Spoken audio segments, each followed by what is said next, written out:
All right, Chop, can you give us a bit of an insight into the whole Indigenous camp, the whole week and the game on Friday night?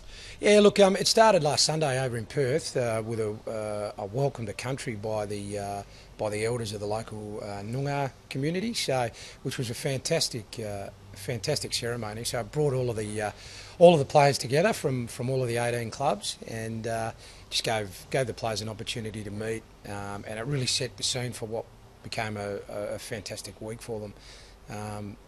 The Monday to Friday was taken up with some player development manager forums and forums for the players run by the AFLPA, which centred around financial education and those sort of things, which the players found really informative and educational. So that was mixed in with a lot of cultural awareness.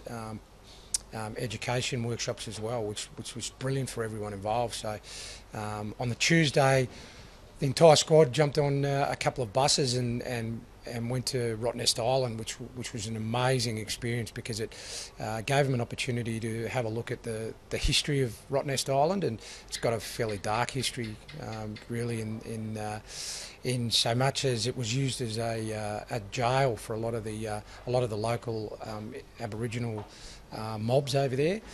So it's something that probably not everyone's aware of, and certainly was a real eye-opener for a lot of the Indigenous players that went, and certainly for all of us that were there as well. So and then basically we had 2 or 3 training sessions in preparation for the game on Friday night against the West Coast Eagles, which ended up being a fantastic showcase for Indigenous players and also the game itself.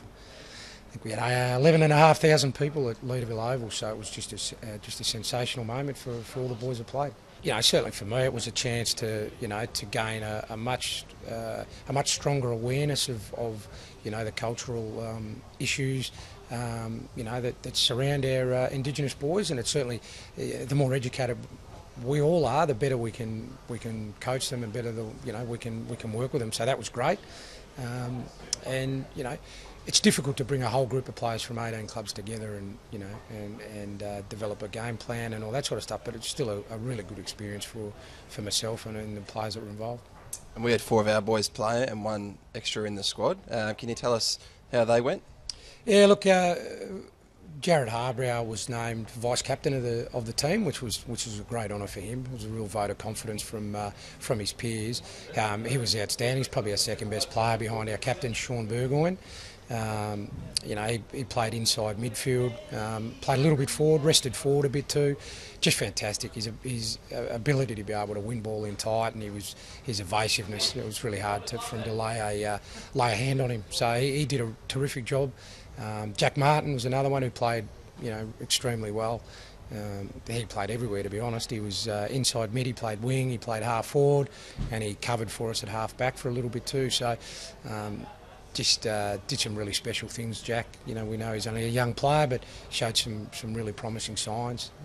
Shawnee Lemons played across half back, and part of the issue we had was that we didn't have a lot of tall defenders or tall forwards for that matter. So poor Shawnee was lining up against Scott Lysett, one of the West Coast ruckmen at some point, and McGovern, one of their taller forwards, as a defender. So he was a little bit outsized, to say the least, but he did a terrific job. He was really competitive and rebounded really strongly off half back.